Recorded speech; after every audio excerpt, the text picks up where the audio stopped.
falar disso, a gente tem um colega físico também, amigo de longa data, professor Anderson Gomes, é professor titular da Universidade Federal de Pernambuco, foi já também ex-secretário de Educação do Estado de Pernambuco também, foi quando, na verdade, essa iniciativa que ele vai comentar, ele começou e deu andamento até que essas coisas se consolidassem, e hoje ele vai procurar nos dar uma visão de como esse processo foi feito, em que condições ele conseguiu fazer com que, todos vocês sabem que tanto Pernambuco como Ceará, para efeito do IDEB, que todos vocês conhecem, que é um sistema de avaliação, são certamente os locais com melhor avaliação no Brasil, né? Então, Pernambuco, e tanto Pernambuco quanto Ceará estão de parabéns, porque, apesar das dificuldades, de toda a situação, tem se conseguido fazer coisas realmente mostrando que a educação básica pública, daquela do passado, que quando eu estudei, eu acho que quando o Anderson estudou também, que não tinha competição com nenhuma escola privada, quem sabe a gente consegue resgatar aquele tempo. Então, dizer a vocês que estão nos acompanhando no YouTube que esse evento está sendo gravado, né? Depois a gente vai fazer uma edição especial para quem eventualmente não poder acompanhar hoje ao vivo.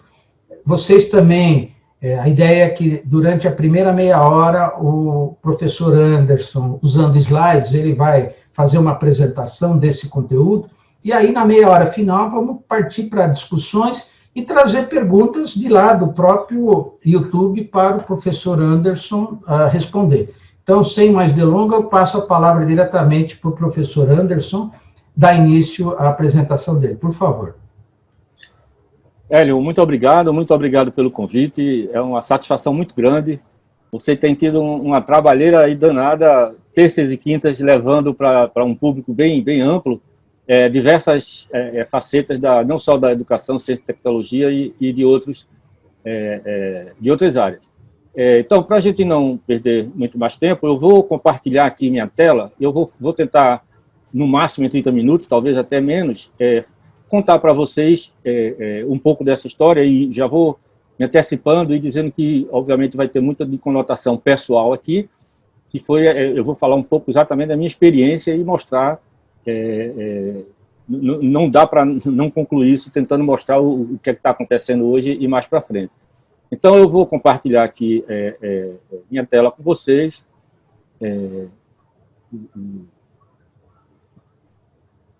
Vou colocar aqui no modo que mostra a tela inteira, de forma que fica melhor aqui. Então, já estou nesse modo.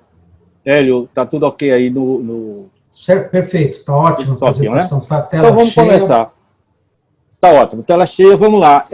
Geralmente, quando se fala de educação, é muito comum falar de um freire pernambucano. Mas vocês lembram que existem dois freiros pernambucanos. Existe o freire, o Paulo, e o Gilberto. Ambos muito importantes para o país como um todo. E o Gilberto Freire, para quem não conhece, ele uma vez descreveu, e ele falou uma coisa que eu aprendi há algum tempo atrás, que chama o tempo tríbio de Gilberto Freire. Isso é uma coisa que vale a pena vocês olharem, e me permitam rapidamente ler aqui. Ele fez... Em 1972, ele deu uma entrevista para a TV Cultura, onde ele disse: se me perguntarem quem sou, eu direi que não sei classificar-me. Não sei definir-me, sei que sou um eu muito consciente de si próprio. Mas esse eu não é um só. Esse eu é um conjunto de eus. Uns que se harmonizam, outros que se contradizem. Por exemplo, eu sou em umas coisas muito conservador e em outras muito revolucionário. Eu sou um sensual e sou um místico. Sou um indivíduo muito voltado para o passado, muito interessado no presente e muito preocupado com o futuro. Não sei dessas preocupações é maior em mim, mas todas elas, como que coexistem, me levaram a conceber uma ideia de tempo, porventura nova, a do tempo tríbio, a de que o tempo nunca é só passado, nem só presente, nem só futuro, mas os três simultaneamente. Vivo nesses três tempos simultaneamente. E aí ele disse uma coisa que é muito legal: sou um brasileiro de Pernambuco, gosto muito da minha província, sou sedentário e ao mesmo tempo nômade, gosto da rotina e gosto da aventura, gosto dos meus chinelos e gosto de viajar. Eu estou sentindo falta de viajar, viu? Meu nome não é Gilberto Freire, mas é Anderson Gomes. Veja, Dessa apresentação, eu vou fazer essa viagem em 3 tempos ao mesmo tempo. Eu vou ficar pulando de 2013 para 2020, mas eu vou falar de 2027. Eu botei 7 anos aí para cada um. O presente, não há dúvida de que a gente vai ter o antes e o depois da pandemia. Então, eu acho que depois de antes e depois de Cristo, antes e depois da pandemia, vai ficar, e temos aí essa linha do tempo. Nessa linha do tempo, eu vou um pouquinho para o antes. 2010, 2011, 2012, o governo de Pernambuco, o governador era Eduardo Campos, e eu interagi, eu dei uma contribuição no governo do Estado, fiquei muito pouco tempo na universidade, mais tempo no governo do Estado, e nesse período, em 2010, eu fiquei como secretário de Ciência, Tecnologia e Meio Ambiente, 2011, 2012, como secretário de Educação. Aprendi muito e imagino que ajudei um pouco. Nesse período da educação em particular, então, acho que o trabalho, os 3 momentos, ele tem a ver com o impacto da tecnologia e da inovação pedagógica na educação. E eu digo que, para os estudantes e para o conjunto do sistema de educação, esse passado, e eu me refiro especificamente a 11 e 12, foi muito bem vivido, o presente poderia estar sendo melhor vivido e o futuro poderá ser bem vivido do ponto de vista de aproveitamento e de crescimento na educação. Agora eu volto para 2013.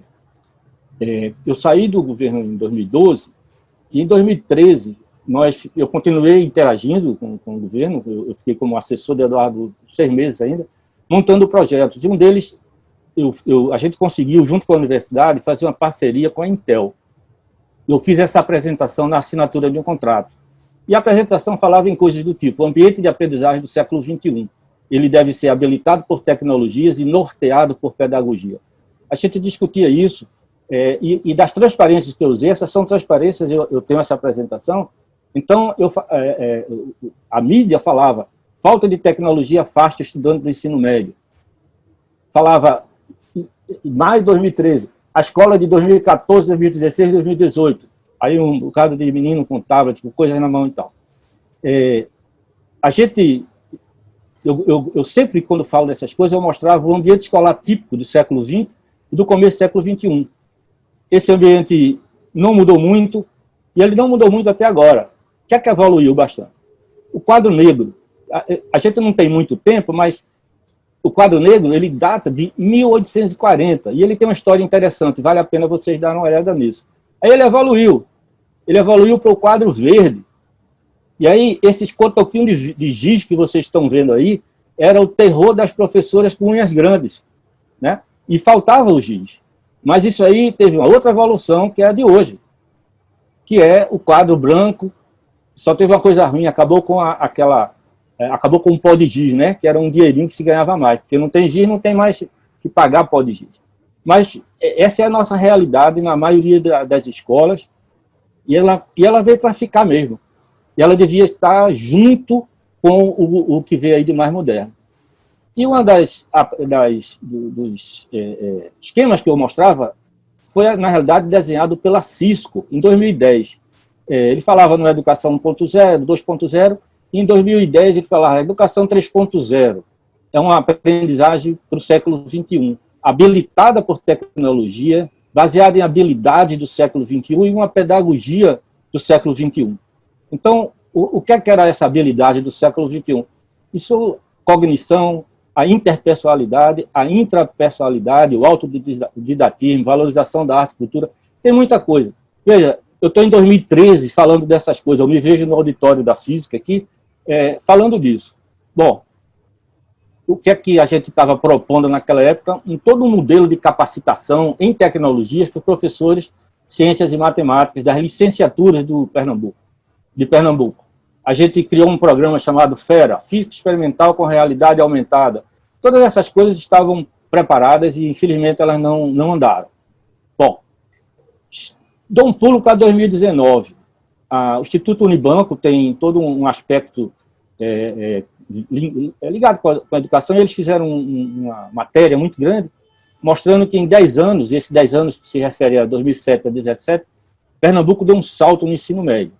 Então, ele fala o que são esses saltos, isso é um artigo bem interessante, Mas a coisa mais importante é essa aqui, olha, a ação não se limitou a um único, projeto. E isso aqui é essencial nos dias de hoje, tá? Então, um indicador que a gente usa é o IDEB. O IDEB, como qualquer indicador, ele é questionável. O que é o IDEB? Ele junta o resultado de uma prova nacional chamada Prova Brasil, portanto, testa conteúdo dos alunos por amostragem, e ele junta também com o fluxo, a taxa de aprovação. Ele combina essas duas coisas e dá uma nota de 0 a 10. Mais importante, existem metas. Então, desde 2005 foram projetadas metas até 2021, e os estados, a cada 2 anos, né, passam por esse teste e tem uma nota. Em 2019, foram 7,5 milhões de alunos em 28,8 mil escolas, e esse é o resultado do IDEB por federação. Vai dar para vocês verem, mas o que importa aqui é o seguinte, essas barras são as notas obtidas e essas bolinhas pretas são as notas que deviam ter alcançado. Então, dá para ver aqui, Pernambuco está aqui, ó, a meta foi alcançada, isso tem acontecido nas 3 últimas edições, Goiás também alcançou a meta, e muitos ficaram próximos da meta. De forma geral, esse resultado tem melhorado cada vez mais. Então, aqui, ó, isso aqui é a evolução em Pernambuco. Essa evolução que eu estou mostrando aí, de 2005, né, até agora, 2019, é a linha cheia, vermelha. Por que eu estou botando essa linha tracejada? Ela é muito importante, porque o ensino fundamental, os alunos do 9º ano, também evoluíram. Porque se eles chegassem com uma deficiência, uma defasagem muito grande, ia complicar para o ensino médio. Então, o trabalho, em muitos estados, ele é assim, ele tem que partir do fundamental. Não adianta cuidar só do médio. Tem que cuidar do fundamental e tem que cuidar lá do infantil também. Outra coisa importante é esse gráfico aqui. Pernambuco lidera o ranking mundial na menor taxa de abandono.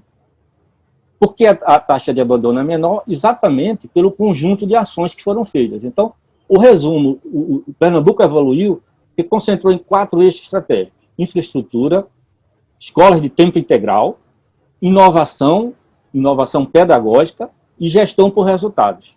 São os 4 pilares que têm norteado desde 2007. Claro, ações antes de 2007 foram importantes. Por exemplo, a escola de tempo integral, elas começaram em 2005, 2006, tinha um número pequeno de escolas, e o governador Eduardo Campos, quando assumiu, viu que aquilo era um programa importante e deu uma dimensão de Estado a ele, e não uma dimensão de governo. É uma coisa que virou lei. Bom, aqui eu estou fazendo uma pequena digressão mostrando o seguinte, eu voltei para aquele mapa, né, para aquela linha do tempo, na primeira gestão de Eduardo, na segunda gestão, aqui 11 e 12 é onde eu participei, depois de 2015 para frente, primeira e segunda gestão do atual governador Paulo Câmara. Como eu disse, escolas de tempo integral. Então, vejam, notem aí que nós temos uma evolução, esse gráfico vai até 2013, a evolução foi bem rápida, e hoje, Pernambuco tem 437 unidades na modalidade de tempo integral, ou seja, é de 7h30 às 5 da tarde, com direito a café e almoço, os professores ficam lá, é um professor na mesma escola, não troca de escola, etc. Teve mais naquele período. A infraestrutura das escolas, as novas escolas foram construídas com novo padrão, todas elas tinham que ter quadra, cozinha, etc. Os professores já começaram a ter tecnologia lá naquele período, até 2010, e isso foi assim, a questão da gestão, isso foi tudo implantado. Bom, dezembro de 2010, na última semana do ano, Eduardo me chamou e me convidou não, ele disse, ó, você vai para a educação, tá certo, vamos trabalhar, e ele disse assim, olha, tô ouvindo ele falando, no primeiro governo a gente cuidou da infraestrutura, agora esses meninos precisam de uma cesta com tecnologia e inovação pedagógica, e cuide dos professores. Bom, ali foi o recado, e eu fui trabalhar, primeiro fui arrumar a cesta, e nessa cesta a gente colocou várias coisas, algumas já tinham, a gente, né, deu um incremento, e eu coloquei aqui, eu comecei com bandas e fanfarras. Bandas e fanfarras é um programa fantástico, que não só tira muito menino da rua, da hora que ele devia estar fazendo alguma coisa, como também levou a música, a cultura e a arte para muitos desses estudantes. E aí foram muitos programas, eu não vou ter tempo de falar de todos, mas um programa chamado Aluno Conectado, programa chamado Ganho Mundo, robótica. Na biblioteca passaram a ter um quiosque digital, a gente teve data show em toda a sala de aula, a gente teve um programa chamado Conectar, toda a escola sendo conectada, e um programa de Olimpíadas de Jogos Digitais de Educação, e um programa que vocês vão ver a importância dele agora, concurso professor-autor. Eu vou, então, falar um pouquinho de cada um deles, acho que vai dar tempo. Então, em 2012, a Pernambuco tinha 1.100 escolas, e aí muitas delas eram de ensino fundamental, e não era de tempo integral, 900 mil estudantes, 26 mil professores. Então, eram naquela época 260 escolas de referência, e nesse tema de tecnologias educacionais, as escolas passaram a ter, já tinham algumas delas laboratório, muitas delas tinham internet, poucas tinham rede sem fio, Wi-Fi.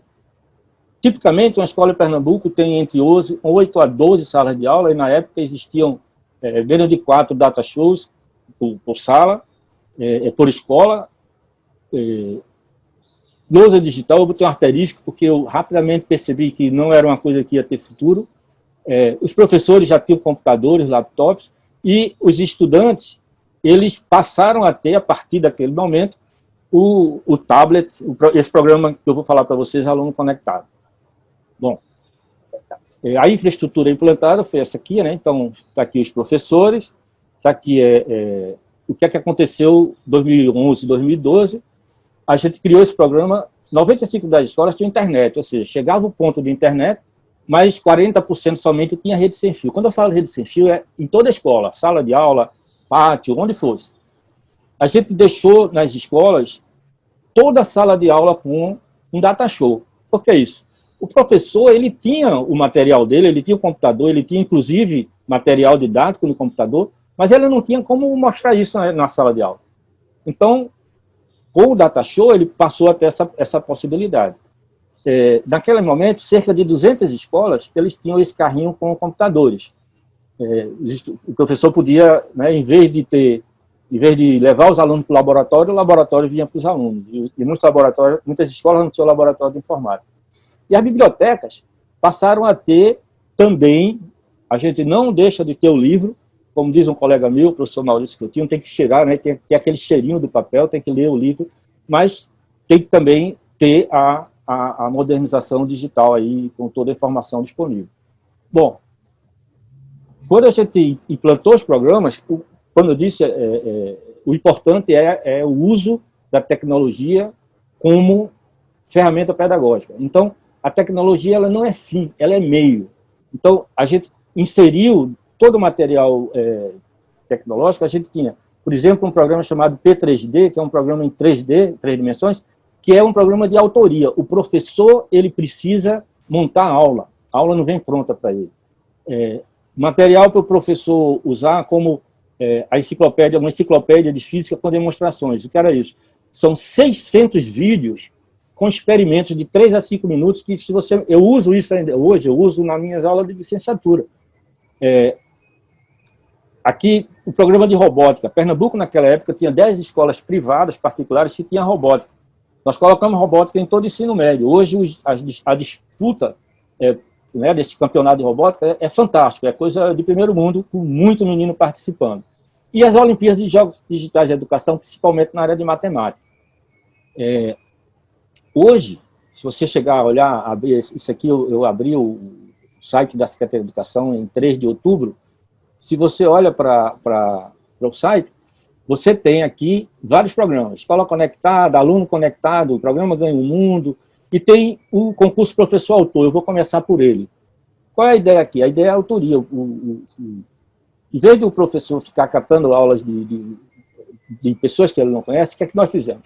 Nós abrimos um concurso onde o professor, para todas as disciplinas, o professor ele preparava uma aula de até 20 slides, e aí ele usava o recurso que ele pudesse. Se as aulas foram avaliadas, foi interação com a universidade, as universidades de Pernambuco, professores da universidade, alunos de doutorado, avaliaram as aulas. Toda aula que fosse selecionada, o professor recebia um valor monetário, que entrou lá no contra-cheque dele uma vez, como pagamento por direitos autorais. Por quê? Porque isso aqui hoje tem mais de 500 aulas em todas as disciplinas e elas estão disponíveis de forma grátis. Então, aqui é um exemplo de artes, primeiro ano, até sociologia, de todos os anos, e tem também para o ensino fundamental. Esse material está disponível hoje, tá? E ele pode ser melhorado bastante, porque, obviamente, que agora a tecnologia eclodiu, as pessoas estão usando muito mais, tem muito mais ferramenta disponível, então essas aulas podem ser muito melhoradas do ponto de vista tecnológico. Outro programa foi o programa do Aluno Conectado. Então, esse programa foi assim, todos os estudantes do segundo e terceiro ano de ensino médio ganharam um computador, que fez carinha, era um laptop, que era conversível em tablet, e eles, por que do segundo e terceiro? Para motivar os do primeiro a serem aprovados, e ao concluir o terceiro ano, o computador era do menino se ele fosse aprovado. E a ideia aqui foi assim, Eduardo disse para mim, esses meninos precisam sair do ensino médio manipulando bem Excel, o Word, PowerPoint, tudo que tiver de tecnologia da informação que é básica. E só tem um jeito, eles têm que ter material em casa. Então foram 170 mil equipamentos aqueles 2 anos, e felizmente esse programa ele parou. Ele tinha, no Classmate, ele tinha todo um conteúdo digital, ele tinha um conteúdo de ciência, ele tinha 10 livros de literatura, tinha uma suíte com várias disciplinas, software de segurança, e a ideia era, 13, 14, treinar os professores no uso de toda essa tecnologia. Esse programa foi suspenso em 2014, 2015, principalmente razões financeiras, mas imagine que se esse programa tivesse continuado hoje, com todos os estudantes de ensino médio aqui tendo acesso ao computador, talvez o Brasil não tivesse sendo o pior de ranking mundial em número de computadores por alunos e 52º colocado em conectividade das escolas. Isso é um relatório de uma semana atrás da OCDE. Tá? A gente sabe qual é a situação real, né, na prática. Nesse mesmo relatório, a OCDE mostra que entre 79 países, o Brasil é o que menos estuda língua estrangeira. Está falando das escolas de ensino médio. Então, a gente criou, naquela época, e esse é um programa que continua, chamado Ganha o Mundo. A ideia foi assim, o governador ele deve ter feito a conta e disse para mim, olha, esses meninos precisam estudar inglês, além do que eles estudam, e eles precisam ter a oportunidade de ir para o exterior, como a gente manda os filhos da gente, quem tem condições. Então, esse programa, ele é assim, ele foi criado em 2011, é uma política pública, ele é uma lei, virou uma lei, assim que a gente fazia com, né, a maioria dos programas. Ele já ofereceu curso de inglês, isso fora da disciplina, né, rotineira, do currículo, a mais de 15 mil estudantes, são 15 mil estudantes por ano que fazem curso de inglês, e todo ano 1.000 fazem intercâmbio. Esse intercâmbio é totalmente pago, desde tirar o passaporte e visto, viagem, passagem de volta, estadia em casa de família, escola no exterior, seguro-saúde, eles têm uma bolsa de $300, eles têm apoio da secretaria e o histórico, quando eles voltam, é traduzido e validado.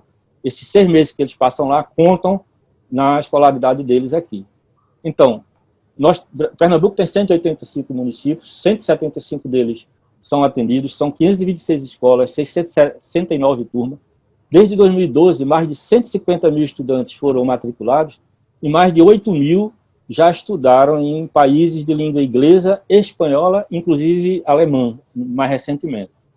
Então, esse programa ele continua, está aí, né, os países para onde os estudantes vão, e eu estou chegando aqui no meu tempo.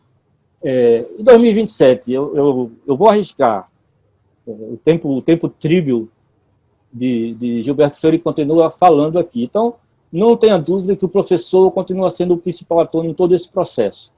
Ele precisa passar por um círculo virtuoso. E esse círculo virtuoso na formação de professores ele tem que ser promovido pelos gestores.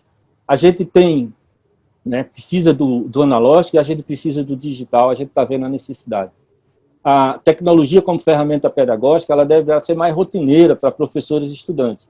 A realidade virtual está aí, a aula híbrida, ninguém tem dúvida que ela é necessária, e a ubiquidade, o estudante tem que poder acessar em qualquer tempo, em qualquer lugar, estudar a hora que ele queira, e aquela aula tem que estar disponível.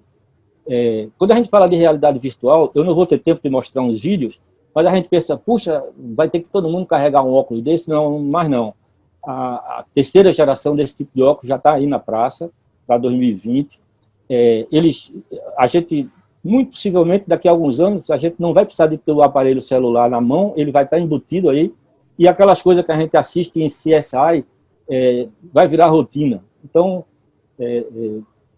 eu cheguei em 2013, eu volto lá em 2013, e eu lembro que eu resolvi, estou fazendo isso, dando aula principalmente para licenciatura. Isso é uma disciplina chamada Elementos de Física. Eu fiquei muito feliz, essa menina aqui, como vários outros, olha o laptop dela. Ó. É um que ela tinha vindo, ela foi aluna da rede estadual, e ela tinha ganho o laptop e estava lá trabalhando com ele, que a gente usava. E esse aqui foi o projeto que eu fiz junto com a Intel e consegui doação desses computadores. E os alunos, então, trabalhavam na sala de aula, fazendo experimentos eles próprios. Em 2020, a UFPE, como muitas outras, criou a aula remota. Então, se chama 2020.3, essa é a nossa sala de aula. Tenho 12 alunos, tinham 7 na hora que eu tirei essa foto. E a gente faz experimentos. Como? Tem um programa, deve ter outros, esse aí chama Firefox, que ele, inclusive, está em português. No celular, você pode fazer diversos experimentos. Então, a gente faz experimentos, o aluno, isso aqui foi um experimento com pêndulo, ele usa o celular, ele determina G, a aceleração devido à gravidade, mas ele tem que fazer as contas, tirar uma foto e mandar para mim. Não é só fazer o experimento. Então, você pode trabalhar essas coisas e essa é a realidade hoje. Então, Hélio e todos que estão me ouvindo, em 91, o Alvin Toffler, ele disse o seguinte, que o analfabeta do século XXI não é, naquele tempo, não será, aquele que não sabe ler ou escrever, mas é aquele que não pode aprender, desaprender e reaprender. E a gente está no momento de reaprender em muita coisa. Muito obrigado, e aí eu fico à disposição de vocês para as perguntas. Beleza.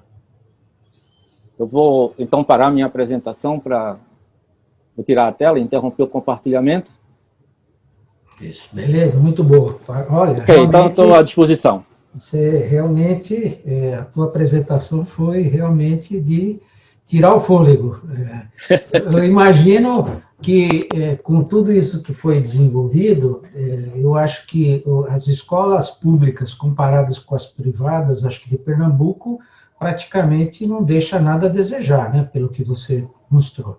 Veja, uma coisa que aconteceu é que muita gente... Porque quando a gente fala de escola privada, tem vários níveis de escola privada. Tem aquelas de um nível mais alto, inclusive valor de pagamento também, de mensalidade mais alto, mas a maioria das escolas atende uma classe média aí muito grande. E muita gente de muitas escolas migrou para as escolas estaduais. Esse foi um fenômeno que já aconteceu, continua acontecendo, exatamente por conta dessa cesta de possibilidade, de oportunidade que o Estado de Pernambuco oferece aos estudantes da escola pública para ter o pé de igualdade com os estudantes da escola privada, porque esse é o papel, um dos papéis importantes do Estado e que tem sido praticado em Pernambuco em muitas áreas. Bom, tem aqui um colega seu que, com certeza, você conhece, que é o Ascendino Silva. Ele fala assim, me desculpe, mas, meu amigo, esqueceu o Luiz Freire, grande físico matemático, fundador do Instituto de Matemática do Recife. É verdade ou não? É verdade, muito bem, Ascendino. Excelente lembrança. Vou incluir mais um Freire aqui. Muito bom.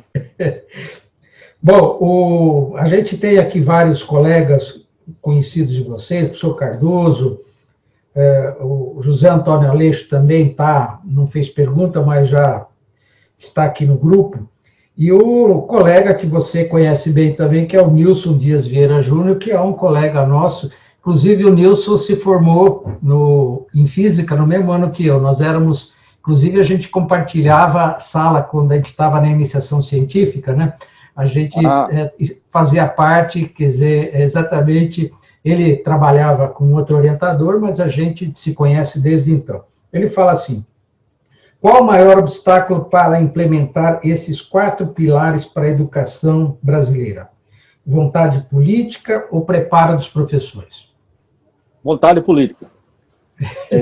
Não tenha dúvida de que a grande diferença está na gestão, em como gerir, como é um jargão, né, em como gerir a coisa pública. Então, a diferença está aí. Os professores, como os estudantes, eles só precisam de oportunidade. Se tem oportunidade, o professor faz. Ele faz até sem oportunidade, que é o que está acontecendo agora. Todos os professores se virando nos 30 para dar aula. Então, para dar aula remota, sem ter o preparo adequado, ele se autoprepara. Existe uma pesquisa do CETIC, que é um Centro de Tecnologia da Informação, que fala dessa pesquisa. Toda vez eles consultam, os professores são autodidatas no uso das tecnologias da informação. E agora foi mais ainda. Então, quando o gestor toma a decisão de aplicar os recursos e ele pode ter algumas ideias, e como era o caso de Eduardo, ele tinha ideia, ele sabia o que queria, precisava de alguém que fosse lá e implementasse. Então, é fácil trabalhar assim. Os recursos, eu sempre digo que os recursos existem, os estados, os municípios têm que gastar aqueles 25% deles, tem dinheiro do Fundeb, agora tem um novo Fundeb. Os recursos, se bem aplicados, eles existem. Portanto, é uma questão de decisão de gestão. Bom, o Ascendino também novamente pergunta assim, sabes que existe um déficit sério de professores física, química e matemática? Na sua gestão, como você enfrentou isso? Então, uma das coisas que existem, na maioria dos estados, que existe aqui em Pernambuco também, são professores que são contratados por tempo determinado. Esse tempo determinado varia de 4 a 8 anos, depende do modelo. Então, essa deficiência, ela era minimizada usando professores de tempo parcial de áreas afins. Tá? Essa, inclusive, esse ponto que a Centino levanta, é um ponto que você sabe que existe a Base Nacional Comum Curricular, BNCC, que está apontando para uma direção onde, em vez de você ter disciplinas, física, química, etc., você teria um conjunto de disciplinas no guarda-chuva de ciências, e aí, aparentemente, não precisa de um cara especialista em física, ou química, ou biologia, etc. Isso é um debate que está acontecendo agora. Então, a forma de minimizar isso, nesse momento, é usar professores de áreas afins.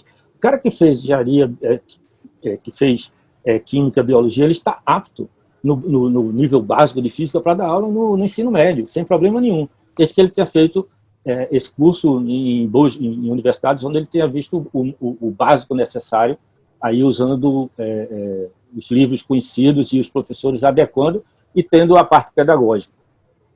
Bom, na questão de salário, quer dizer, você disse que essas escolas que se destacaram, né, que são as de tempo integral, como que é o salário desses professores, né, atualmente em Pernambuco?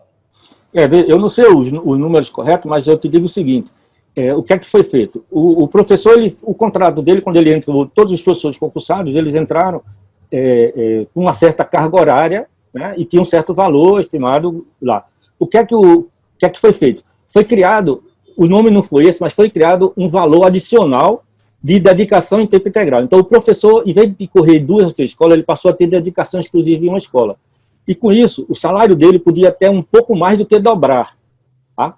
Então, os professores da escola de tempo integral, eles ganham, efetivamente, eu não sei te dizer o valor exato hoje, mas eles ganham um pouco mais do dobro do que ganha quem está numa escola convencional, mas eles ficam na escola o dia todo.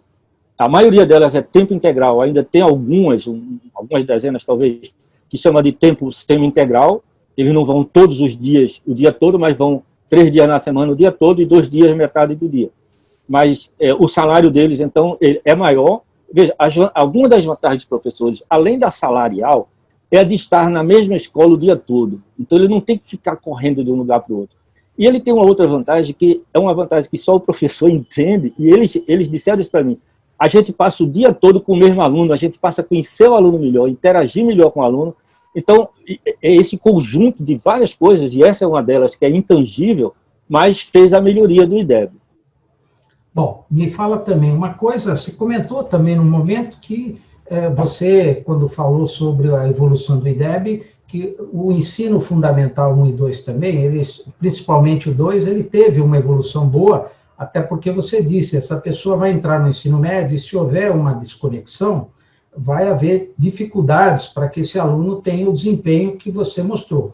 No caso, como que é a relação, né, especificamente do município com o governo do estado, hoje, por exemplo, porque, em geral, são, eventualmente, gestões até de partidos diferentes. Isso aí tem ocorrido uma harmonia entre essas duas partes? Tem, de forma geral tem. Uma das coisas que eu esqueci de falar, que foi muito importante na questão da gestão, foi criado, ele começou comigo, mas ele deslanchou mesmo assim que eu saí, uma coisa chamada Pacto pela Educação. Então, esse Pacto pela Educação, ele passava por todas as escolas, pelas diretorias regionais, e onde é que entra a escola municipal? O impacto, os prefeitos, eles viam o impacto nas escolas estaduais e reproduziam aquilo para as escolas municipais. Então, muita premiação que ia para as escolas, ela refletia diretamente nas prefeituras. Por exemplo, as melhores, existe um programa aqui chamado IDEP-PE, que é o similar do IDEB, mas que é feito anualmente. E hoje, esse programa IDEP, ele premia as melhores escolas. Então, eles premiam as melhores escolas, inclusive as municipais. As escolas municipais que saem melhor no IDEB, elas são premiadas pelo governo do estado. Então, isso eu lembro muito bem que na minha época, isso foi introduzido ainda sem... A primeira versão disso aí aconteceu lá, e um dos prêmios que o governador dava era um ônibus. As prefeituras ganhavam 1 ou 2 ônibus escolares que tinham do programa do MEC, que viriam para o estado, e o estado cedia para as prefeituras.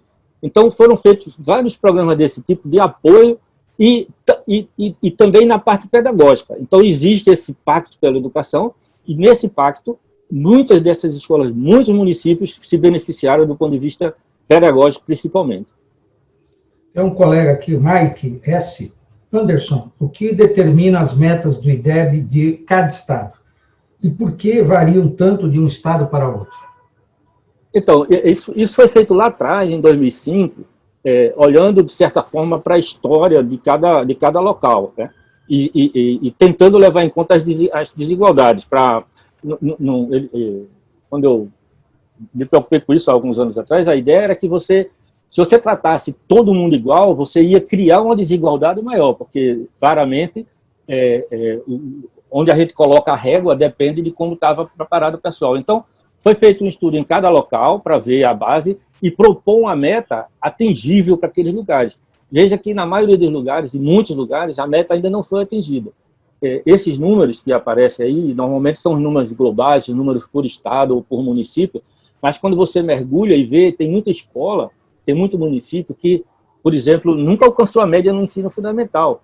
Então, esse olhar, ele pode ser feito e a gente tem tido, e quando eu digo a gente, aí eu estou falando Sociedade Brasileira de Física, SBPC, existem GTs de educação, preparando documentos para entregar para os candidatos, aí, a prefeitos, candidatos a vereadores, para que eles percebam a importância da educação e onde buscar informação para ajudar, principalmente nesse momento aí que tem muita gente meio que perdida. Então, isso foi feito dessa forma, Mike, para que você não atropelasse, nem botasse uma coisa muito alta, nem muito baixa, e foi levado em conta a peculiaridade de cada um dos sistemas. Inclusive, isso está acontecendo agora com a BNCC. A BNCC, ela diz o seguinte: a BNCC tem muita gente criticando, etc., mas ela tem algumas coisas que estão no caminho certo.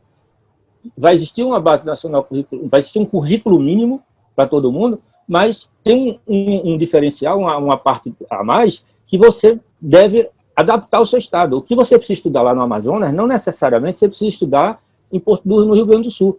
Então, existe essa coisa de adaptar, adequar ao seu ambiente.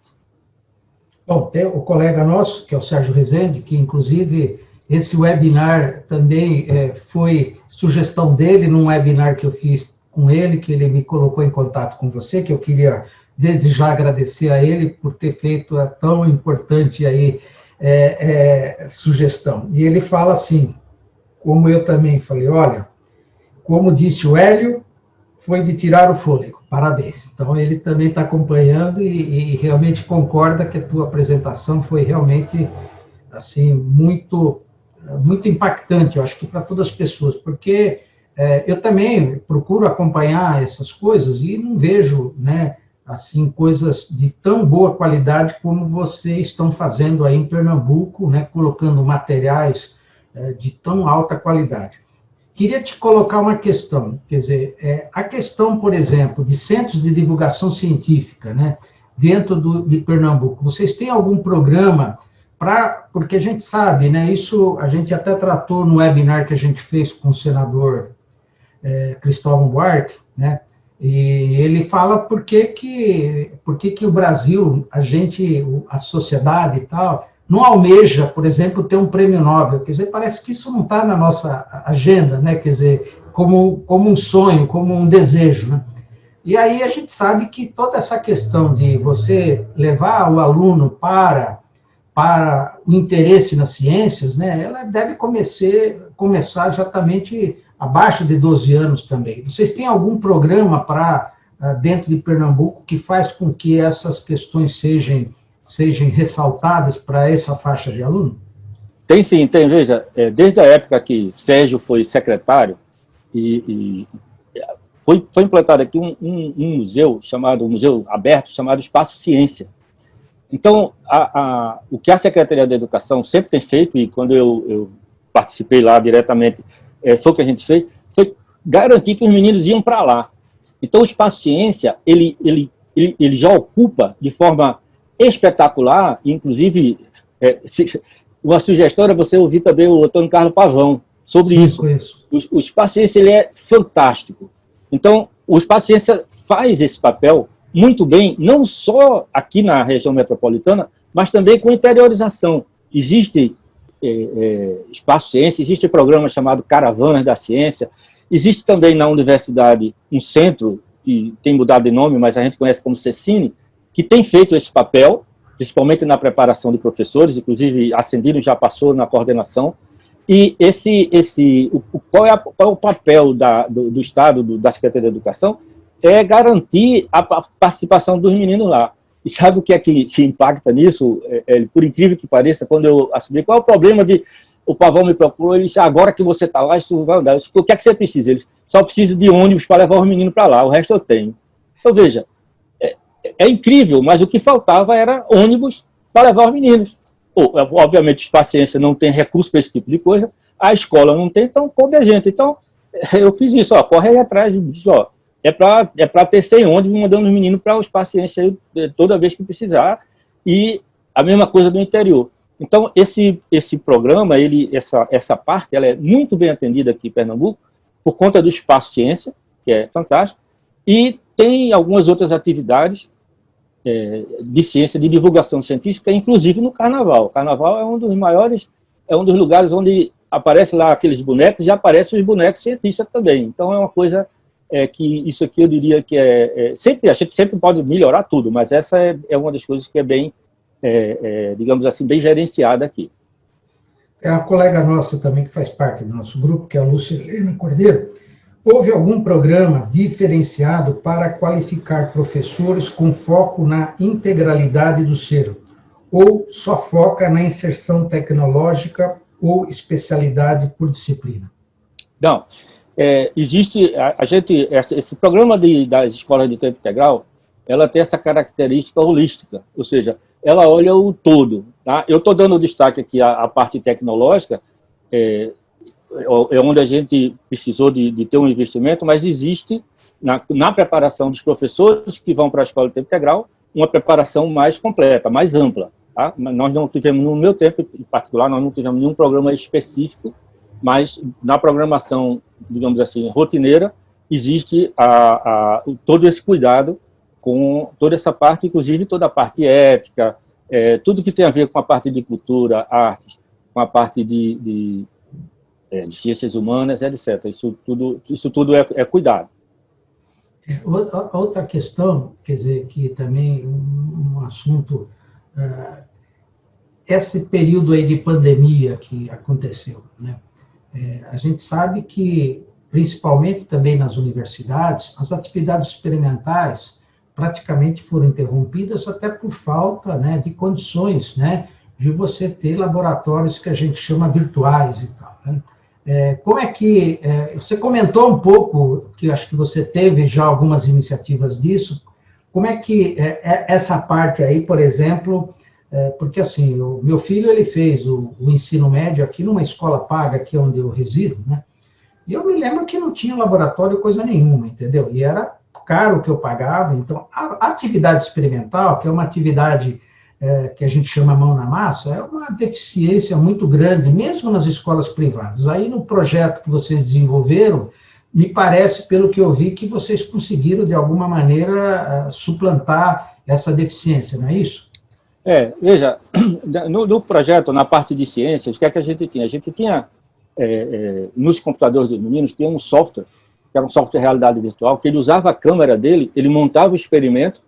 Então, ele, por exemplo, se ele colocasse aqui um pêndulo na frente lá da câmera, o programa capturava isso daí e ele podia fazer esse experimento, inclusive, em casa. Tá? Hoje, você pode fazer isso com o celular. Então, as escolas que não tinham laboratório, usando material caseiro, você passava a ter laboratório. Tá? Você não faria todas as experiências, mas fazia muitas. O que aconteceu agora aqui em Pernambuco, aqui na pandemia, a Secretaria da Educação procurou, de todas as formas, manter os alunos ocupados. Então, como muitos fizeram, usaram a televisão, que atende uma boa parte, aulas pela televisão, que atende uma boa parte do público, não atende todos. E tem um problema de ser unidirecional, mas estava lá ocupando os meninos. Quem tinha acesso à internet também podia fazer isso via internet, assistir às aulas via internet. A interação já era maior. Os professores davam aulas e os outros professores que não estavam dando aula, o que é que eles faziam? Eles tinham a tarefa de passar exercícios para os alunos daquela aula. Então, todos os professores, por exemplo, ia ser aula de inglês, o professor de inglês, todos os professores de inglês assistiam a aula e um professor lá escolhido dava aula e os outros professores mandavam exercícios para os alunos e tinham que corrigir. Tem que corrigir. Então, esse foi o modelo. Onde é que o modelo não atinge todo mundo? Porque a gente tem uma deficiência muito grande de conectividade e equipamento para os alunos e professores. Então, eu elaborei um projeto que chama A Última Légua. Esse projeto é um projeto de conectividade. Ele não tem novidade nenhuma. Ele tem o seguinte, eu fiz todo o levantamento e o custo para você ter todo estudante, eu estou falando todo, com internet na casa dele, é o custo de um benefício do Bolsa Família. R$41 mensais você paga uma rede sem fio boa o suficiente para você ter aula. Tá? E aí eu estou dizendo que que é isso aí. Então, às vezes uma casa tem 3 alunos, você não precisa pagar isso 3 vezes, só vai pagar uma vez. E cada estudante precisava ganhar um computador. Dependendo do tipo de compra, esse computador é um laptop simples, o suficiente para você acessar a internet. Hoje ele está mais caro por conta da pandemia, mas você pode, numa compra boa, comprar R$700. Isso é um investimento para 4 anos. Um laptop hoje ele dura tranquilamente 4 anos. Então, isso é o que precisa. Onde buscar esse dinheiro? Aí as pessoas sabem, tem o próprio Fundeb, tem o FUST, que tem um dinheiro que poderia ser para isso, que há uma briga, uma discussão no Congresso, mas ação que é bom nada. E o Estado tem que gastar aquele 25%. Então, Estados e municípios. Então, assim, existe recurso para isso, existe tecnologia, existem projetos para isso, eu tenho outras pessoas devem ter, mas isso aí é a infraestrutura, é o meio. Em cima disso, hoje, as escolas podiam estar capacitando os professores. Se o professor tiver essa conexão, ele não vai ter a desculpa, olha, minha conexão é ruim. E isso é verdade. Então, vem aí a aula híbrida. As pessoas estão discutindo, o que é que vai ser a aula híbrida? O professor vai repetir a aula 2 vezes? Não. O professor pode estar na escola, a aula que ele está dando para metade dos alunos que forem, por exemplo, se um gestor optar por isso, uma discussão, né? Vai metade um dia, metade no outro dia, metade um dia, metade no outro dia. Isso é uma saída interessante. A aula que o professor está dando para os que estão lá, os que estão em casa estão assistindo a mesma aula. No outro dia, por conta da socialização, vem outra turma. E assim vai. Para isso, basta ter o equipamento adequado e a conectividade. Então, assim, isso dado, a infraestrutura dada, vem toda a parte mais importante, ou tão importante quanto que é a parte do treinamento, capacitação pedagógica no uso dessas tecnologias. Então, esse dilema que existe hoje, eu não vejo como dilema, eu vejo como tomar a decisão. E, inclusive, ontem, numa outra fala, terça-feira, numa outra fala, eu disse o seguinte, os professores de ensino médio, de forma geral, a gente sempre quis turma com 25 alunos. Está aí a oportunidade de ter turma com 25 alunos. Né? As turmas hoje são 50, 60. Você tem a oportunidade de fazer uma coisa diferenciada. Aqui em Pernambuco isso fica um pouco mais simples de fazer por conta do tempo integral. Tá? Então os alunos vão poder vir até revezar manhã e tarde, ou vir de manhã e tarde. Qual é ainda o problema? Tendo a saúde sob controle, eu acho que eu já mencionei isso rapidamente, em casa a gente pode ter o controle, na escola a gente pode até ter o controle, mas a gente não tem o controle no transporte. Então eu ainda vejo com preocupação a volta agora por conta do transporte, porque você não tem o controle ali, certo? Fora isso, o restante eu diria está equacionado, inclusive em termos de valores. Entendi. Queria também uma questão também para te colocar sobre essa questão da formação do professor. Há pouco tempo eu fiz um webinar com a Bernadette Gatti, você deve conhecer, uma colega nossa aqui. Excelente. E ela, então, coloca, assim, a questão de que as nossas universidades, principalmente as faculdades de educação, não estão fazendo a lição de casa e não estão fazendo a formação como deveria. Você concorda com isso? Concordo plenamente, já trabalhei junto com a Bernadette, a gente começou algumas iniciativas. O professor, veja, eu aprendi assim, como eu digo, eu gosto de dizer, parafraseando algumas pessoas, eu sou um professor convertido. Eu passo um bom tempo tentando mostrar ao aluno que eu não estou ali para ensinar ele, eu estou ali para ajudá-lo a aprender.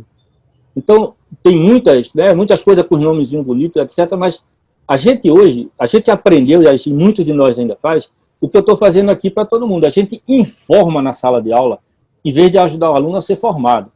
Então, a gente, na sala de aula, normalmente, o que é que a gente faz? A gente chega lá, dá um monte de informação, fica de costa para ele do quadro, e enche falando, etc., e o que é que ele faz? Hoje ele tira uma foto, né? Ele não copia mais, ele tira uma foto. E aí você já pode ter a aula em PowerPoint e já mandar para ele antes. E hoje tem como fazer isso, né, já há muito tempo. Então, a gente hoje, o aluno pode chegar informado.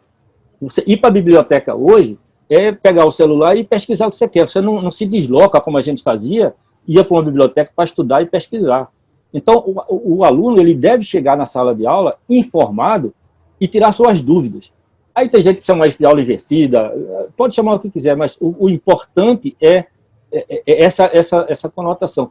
E os professores não aprendem assim, a gente aprende a dizer para o cara, olha, é assim, assim, assim. A gente não coloca, por exemplo, exemplos para o dia a dia. Então, como eu disse, eu dou muita aula para a licenciatura. Então, eu dou para os meninos, assistam os vídeos da Khan Academy. Então, um exemplo, falar de termodinâmica, assista os vídeos da Khan Academy. O cara fala de primeira lei da termodinâmica, sem escrever nenhuma coisa, falando de um monte de exemplos que os meninos conhecem e nunca ligaram. Aí o aluno disse para mim, professor, eu nunca tinha pensado desse jeito. Eu disse, você não aprendeu a pensar assim, comece agora. Então, a gente continua fazendo isso também para os nossos alunos hoje, na maioria dos casos. Então, a gente precisa mudar essa percepção. Ela não é trivial mudar da noite para o dia, mas ela precisa ser mudada. E há uma outra coisa, um professor que é físico também, chamado Eric Mazur, ele tem inclusive um livro que chama Instrução por Pares. O que é isso? Muitas vezes a gente explica uma coisa para o aluno 3 vezes e ele não entende. Aí pede para o outro colega dele explicar e ele entendeu. Eles falam a mesma linguagem. Então, o Eric, o que é que ele faz? Ele dá um problema e ele faz isso online. Ele uma vez deu uma palestra aqui, ele não pôde vir presencialmente, e ele fez a distância, e mesmo a distância, naquela época, eu estou falando de alguns anos atrás, antes da gente ter essa coisa da tecnologia mais como está agora, ele fez perguntas para um público de 400 pessoas e as pessoas responderam com sinais. Então ele botou 5 questões e disse, se for a 3, bota em 3, se for a 2, bota em 2. Então ele interagia com o público. Então, quando as pessoas, a ideia é assim, quando as pessoas, todo mundo responde, e se o que respondeu errado, o que responde, um vai ter que convencer o outro. Ou o cara que fez errado convence que está certo, ou vice-versa. E aí ele faz a pergunta de novo, antes dele agir, antes dele interferir ali. Então, assim, tem muita coisa hoje na literatura, tem muita coisa prática, tem muita coisa que já funcionou e que a gente precisa trazer para dentro da sala de aula da universidade e mudar, ajudar os colegas, né, e esses estudantes que entraram agora a ter uma visão diferenciada, quebrar paradigma. Vamos falar, então, não era o foco desse webinar, mas a questão do ensino superior, né? Quer dizer, no caso, a gente sabe que quando começou a pandemia, a grande maioria das universidades federais, na verdade, não se integraram, né? Parece que depois de passado vários meses, algumas voltaram. Tem ainda a Universidade Federal que não retomou. Como é que você vê essa dificuldade que está tendo no ensino superior, que aparentemente, no caso aí das escolas públicas do ensino médio, me parece que elas conseguiram dar sequência às atividades sem grandes interrupções. O que você acha que acontece no ensino superior, em particular nas universidades federais? Aconteceu um pouco primeiro da falta da falta da infraestrutura, né? E o que a pandemia fez, uma das coisas que ela fez foi escancarar todas as diferenças. Então, eu vou dar um exemplo aqui de Pernambuco. A Universidade Federal Rural, que é uma universidade que tem muitos alunos, sei lá, cerca de talvez 15 mil estudantes, eu não sei o número certo, mas 70% dos alunos são de família que tem renda abaixo, entre 2 e 3 salários mínimos para baixo. E muitos são do interior do estado. Então, ficava difícil dizer, ó, todo mundo agora vai ter aula online. Certo? Então, passaram a ter programas, e levou um tempo, né? 2, 3 meses para perceber essas coisas, e passaram a ter programas de apoio, a Federal de Pernambuco também fez programas de apoio aos estudantes mais carentes, para eles terem o acesso. Uma vez que eles equacionaram isso levou uns 3 a 4 meses, começaram então com as aulas remotas. Então, as aulas remotas para graduação, para pós-graduação. Veja, tanto que para pós-graduação, essas aulas remotas começaram antes. Por quê? Porque o aluno de pós-graduação já tem pelo menos uma bolsa, a maioria deles tem computador e tem acesso à internet. Então, isso mitigou. A volta para o laboratório está começando agora, ou há 1, 2 meses, com todos os cuidados devidos, e para quem não está, digamos assim, em grupo de risco. Eu vou dar um exemplo, que aqui eu chamo de grupo de risco. Qualquer estudante meu que tem que vir de ônibus, eu não deixo vir. Qualquer estudante meu que por acaso é casado, que eu trabalho com odontologia, tem muitas meninas, senhoras já, casadas, etc., com filhos, então, essas não estão vindo. Quem tem em casa, quem cuida dos pais em casa, esses não estão vindo. E não estão vindo não é por causa do ambiente do laboratório, não, é por conta do transporte. Então, tomaram os devidos cuidados, e aqui em Pernambuco, você sabe, Sérgio deve ter falado, sobre o comitê científico que foi criado, que elaborou várias recomendações muito importantes, que foi seguida a maioria, acho que praticamente tudo pelo governo do Estado, é o que hoje está sendo feito. Então, demorou um pouco, mas foi feito com certo cuidado, e uma coisa que finalmente, você deve ter sabido aí nos últimos 2 dias, finalmente, a gente está acostumado na universidade a, infelizmente, ter greve. Aí, às vezes tem uma greve longa, e aí você leva 2, 3 anos para que o ano letivo e o ano calendário se ajustem. E o pessoal no ensino médio, ensino básico, não estava se tocando com isso, porque queria que tivesse o ano de 20, o ano de 21, não existe. Então, finalmente, saiu uma norma aí, ontem ou foi antes de ontem, dizendo que misture aí 20 com 21 para ver se vai dar certo. Eu acho que vai precisar misturar com 22. Não tem que casar. O que tem é que o pessoal diz, foi um ano perdido. Foi um ano adiado. Não perdeu nada. Adiou. Recupera. Tem tempo. Então, o que aconteceu no ensino superior podia ter... o ensino superior, de uma forma geral, podia ter sido mais ágil, mas as diferenças são grandes também no ensino superior. Bom, a gente está indo para o final aqui, e sobre essa questão da odontologia, o próprio colega nosso aqui, que fala sobre a questão do seu excelente trabalho que você está fazendo aí na área de odontologia, e usando todo o teu programa de pesquisa, e ele elogia muito esse trabalho aí, né? Então, é importante. Então, eu queria aqui só nominar várias pessoas, o Lito está nos acompanhando, o Mike, o professor Cardoso, a Lourdinha Florencio, o professor Aleixo, Ascendino, o Nilson Dias, Lúcia Helena, o Mike. Anderson é um físico eclético, está dando show usando ótica na odontologia. Isso aí é um comentário aí do professor Aleixo aí. dos amigos. Então, assim, eu queria, então, a Patrícia ensina também, né, está aqui também nos acompanhando, né, também fazendo grandes elogios. O Aleixo aqui faz um comentário, eu falei essa questão de prêmio Nobel e tal, e ele fala, olha, tem que lembrar que tem o Peter Madewar, né, que nascido em Petrópolis, né, acabou ganhando o prêmio Nobel, né, quer dizer, é uma pessoa que naturalmente é nascida aqui, mas com certeza toda a parte principal, acho que de pesquisa toda a formação dele. Exatamente. Mas a gente espera que, quem sabe, aí, até de próprio Pernambuco, saia uma própria cria. Tem um outro local aí no Pernambuco que eu acompanho muito, que é aquele centro de inovação, né? Que tem... por digital. Isso, que eu acho que também está fazendo um trabalho muito bacana. Excelente trabalho, né? isso. Eu quero ver se eu consigo, qualquer hora, conversar e entrevistar um deles lá, né? Eu até acompanho eles no Twitter, né? Que tem feito um trabalho muito importante. Então, eu acho que foi cumprida aqui eu acho que todas as pessoas que assistiram, com certeza, acho que falaram aqui, inclusive, deixa eu pegar aqui um comentário aqui, que após a tua palestra, as pessoas, com certeza, a partir de agora, vão ter realmente... Anderson, tua palestra está sendo uma luz, dando brilho e ressalvando, né, a evolução que foi feita, que ainda precisa continuar para a educação. Então, eu também concordo, eu realmente fiquei muito feliz aí com ter conhecimento do trabalho que você desenvolveu.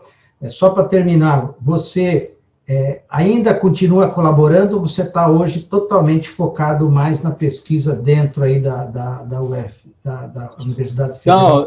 Não, eu continuo colaborando, à disposição para colaborar, não estou com nenhuma função, com nenhum cargo em nenhum governo, em nenhum outro local, mas eu continuo colaborando através da SBPC, através da Academia Pernambucana de Ciências, que é o Aleixo. O Aleixo é o presidente, da própria Academia Brasileira de Ciências, da SBF, nesses grupos de trabalhos, elaborando documentos e tentando que esses documentos cheguem nas mãos dos políticos, principalmente nesse momento, e disponibilizando e me disponibilizando a ajudar onde for possível, até onde é possível, e continuando aqui no laboratório das pesquisas aqui e nas coisas de sempre. Então, mas continuo aí atuando nessa área que é importante e dando minhas aulas à noite para os meninos à noite e fazendo com que eles repensem a vida.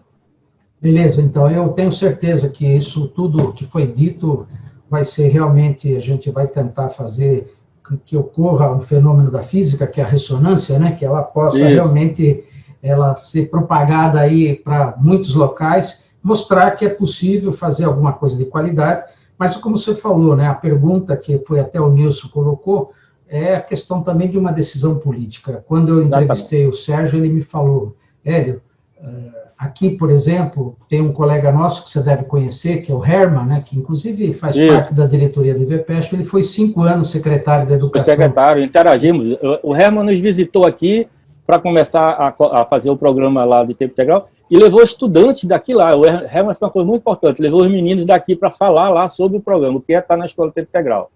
Grande abraço para o Herman. Eu me lembro que ele fez um trabalho realmente durante 5 anos, e uma das dificuldades, né, que ele sempre me colocava, eu até participei com ele, nós somos muito amigos também, é a questão da posição dos sindicatos, né? Em São Paulo você tem 6 ou 7 sindicatos de diferentes colorações ideológicas, né? E as mudanças, para que elas ocorram, elas também têm que ser feitas com esse tipo de negociação. E aí o Sérgio me falou que, no caso de vocês aí, não são tantos sindicatos, mas deve ter 2 ou 3, e que, num momento que teve aí um certo impasse, o Sérgio me falou que o próprio governador foi pessoalmente conversar com esses sindicatos para tentar alisar. Então, você vê, é uma coisa que precisa haver também esse envolvimento, não é isso? Uma das coisas que eu fiz logo no começo, que ele orientou a fazer, foi disso: vá ao sindicato, porque, por alguma razão, fazia 5 anos que nenhum secretário ia ao sindicato. O sindicato ia na secretaria, conversava, mas ir pessoalmente E eu fiz isso. Isso eu estava no começo. Então, ele disse para mim o seguinte, ó, vá lá no sindicato, porque você é professor. Então, você tem a linguagem dele, vá sem preocupação. E eu fui sem preocupação nenhuma. Inclusive, eu não esqueço que eu cheguei lá e antes de eu cheguei mais cedo, né? E perto do sindicato tinha um lugar para almoçar. E eu fui almoçar lá inocentemente. Pô, era onde todo mundo almoçava. E eu só vi o pessoal passar e cochichar. E era tal dizendo, pô, o secretário está almoçando aqui. Então, eu fui lá, fui muito bem recebido. Tive um ótimo, a gente trabalhou bem junto com o sindicato. As demandas dele, muitas. E se você me permite, eu vou contar uma coisinha que aconteceu, que foi o seguinte, o sindicato faz uma coisa aqui que todo ano eles vão... Pô, nós tínhamos 1000 escolas. Então eu dizia o seguinte, se isso aqui fosse uma empresa, era uma empresa com 1000 filiais. Então não é possível que a porta do banheiro de uma dessas coisas não quebre um dia. Então cabe ao gerente daquela filial, que é o diretor da escola, cuidar disso. Pois bem, o que o sindicato fazia?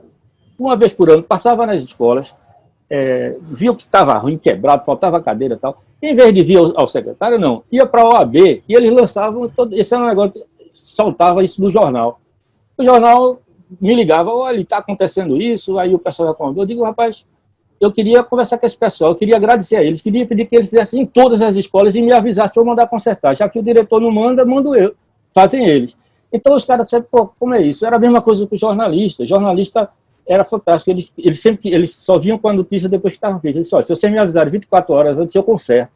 E aí passou a ser assim. Então, esse pessoal, eles tendo a oportunidade, esse diálogo, ele precisa ter. E Eduardo me ensinou muito esse diálogo, porque ele praticava o diálogo e deu para trabalhar tranquilamente, inclusive na hora de discutir salário. Discutir salário, a gente discutia com o pessoal, e eles são muito bem informados, muito bem informados. Mas foi um tempo bom até nisso. Mas é o que você falou, é preciso haver essa sintonia muito grande, né, e apoio para as missões que ele te delegou, né, como secretário da Educação, para que essas coisas realmente funcionassem. Mas, enfim. Bom, a gente já passou 10 minutos aqui do tempo. Queria, então, de novo, agradecer todas as pessoas aí que nos acompanharam através aqui do YouTube, né? Todos os comentários e as mesmas perguntas que eu já fiz, eu vou copiar e vou passar novamente aqui para o professor Anderson.